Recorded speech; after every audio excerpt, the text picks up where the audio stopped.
The Caltharian armada hung in the void like predatory insects, their bioships pulsing with bioluminescent menace. 300 vessels strong, they had surrounded the civilian transport convoy from Proxima Station, their intent clear and brutal. The insectoid Caltharians were known throughout the galaxy for their slave-taking raids, and this convoy carried over 50,000 souls from a dozen species. On the observation deck of the Neutral Consortium monitoring station, Ambassador Vrel of the Terinthian Collective watched with 3 of his compound eyes while the others scanned tactical readouts. The mathematics were simple and tragic. The convoy's 12 outdated escort frigates couldn't hope to stand against such overwhelming force. In 17 minutes, by his calculation, the Caltharians would breach the transports and begin the harvesting. Another tragedy for the historical records. Vrel's aide chittered sadly. If only the humans had responded to the distress call. Vrel's mandibles clicked in agreement. The humans, those peculiar bipedal mammals who had joined the galactic community merely 60 cycles ago, had proven surprisingly capable in small skirmishes. But they were new, their military untested against a true threat like the Caltharian swarm. Then space itself seemed to scream. A rupture of azure lightning tore through reality, 3,000 kilometers above the battlefield. What emerged made Vrel's breath spiracles flutter in disbelief. The human warship was massive, easily twice the size of the largest Caltharian biocruiser. But size wasn't what made every observer on the monitoring station freeze in their tracks. It was descending vertically, perpendicular to the galactic plane, engines blazing like the birth of a sun. No species fought that way.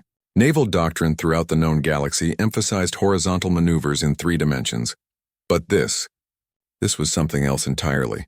The vessel's name was emblazoned across its hull in crude human letters, UESN Indomitable. Impossible, breathed Vrel. They're exposing their entire dorsal surface to enemy fire. It's suicide! The Caltharians thought so too. Their swarm wheeled with predatory precision, bringing 200 ships to bear on the newcomer. Plasma lances, acid projectiles, and biomissiles erupted from their formation in a wave of destruction that would have vaporized any conventional warship. The Indomitables, point defense system activated. What happened next would be analyzed by military academies across 1,000 worlds for generations. Thousands of tungsten core railgun rounds erupted from concealed turrets across the warship's hull, each computer guided to intercept incoming fire with microsecond precision. The defensive sphere was so dense, so mathematically perfect, that it appeared as if the ship was wrapped in a cocoon of strobing light. Not a single shot reached the hull. Then the Indomitable returned fire. Vrel had studied human history during their integration period. He knew these beings had spent thousands of cycles perfecting the art of killing each other before reaching the stars. But knowing and witnessing were entirely different experiences. The warship's main batteries spoke with the voice of manufactured thunder. 16 railgun cannons, each capable of accelerating a telephone pole-sized projectile to a significant fraction of light speed, fired in a precisely staggered sequence. The kinetic impact struck Caltharian bioships like the fist of an angry god, punching clean through their organic armor and flash-boiling their internal fluids. 8 vessels simply ceased to exist in the first salvo. But that wasn't all. As the Indomitable continued its controlled descent, missile pods along its flanks began cycling. These weren't the elegant plasma torpedoes or bio-seeking ammunition of other species. These were human missiles, brute force weapons that embodied their maker's philosophy. If it doesn't work, you haven't used enough of it. 300 missiles launched in 6 seconds.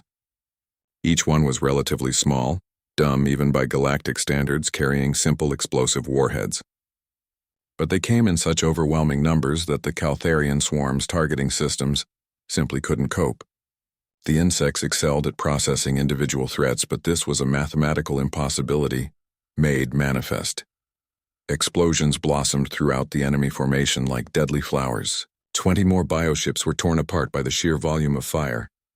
They're not fighting, Vrel whispered in awe. They're not fighting, they're conducting an execution. The Caltharian swarm tried to adapt, tried to scatter and reform, but the Indomitable was already among them. The human warship had descended straight through their formation like a dagger through silk, and now it spun on its axis with impossible grace for something so massive. Its engines flared in opposing directions, rotating the ship while maintaining its downward trajectory. Every weapon on the vessel fired simultaneously. The Caltharians broke. Their swarm discipline honed over millions of cycles of evolution, shattered like glass. Bioships began fleeing in all directions, abandoning their prey in their desperation to escape the human monster in their midst. The Indomitable didn't pursue. It didn't need to. In 4 minutes of combat, it had destroyed or disabled 47 enemy vessels and sent the rest fleeing in terror. The convoy was safe. As the human warship finally leveled out its trajectory and took position above the grateful civilian vessels, Vrel noticed something that made his blood run cold. The Indomitable's hull was pristine. Not a single scar, not one damaged section. The Caltharians, who had brought down sector defense fleets, hadn't managed to land a single hit. A communication channel opened. The human captain's face appeared on monitors throughout the observation deck. She was young by human standards, her face calm and professional. "This is Captain Maria Rodriguez of the UESN Indomitable to all vessels in the area. The convoy is secure. Medical and repair ships are en route. To the Caltharian forces, if you're receiving this transmission, remember this day. Remember that humanity protects those who cannot protect themselves. Test us again, and the result will be the same." The channel closed. Vrel sat in stunned silence, his multiple hearts racing. Around him, diplomats and military observers from 40 species were engaged in frantic discussions, their worldviews fundamentally shaken. The humans hadn't just won a battle. They had announced themselves as a power that fought by rules the galaxy had never seen, rules written in tungsten and explosive force, delivered with the precision of mathematics and the fury of a species that had clawed its way out of a gravity well through sheer stubbornness. As the Indomitable began escort duties for the convoy, Vrel pulled up the human military database he'd been studying. One phrase kept appearing in their historical records, a motto that suddenly made terrible sense: peace through superior firepower. The galaxy, Vrel realized with a mixture of relief and trepidation, had just learned what that meant.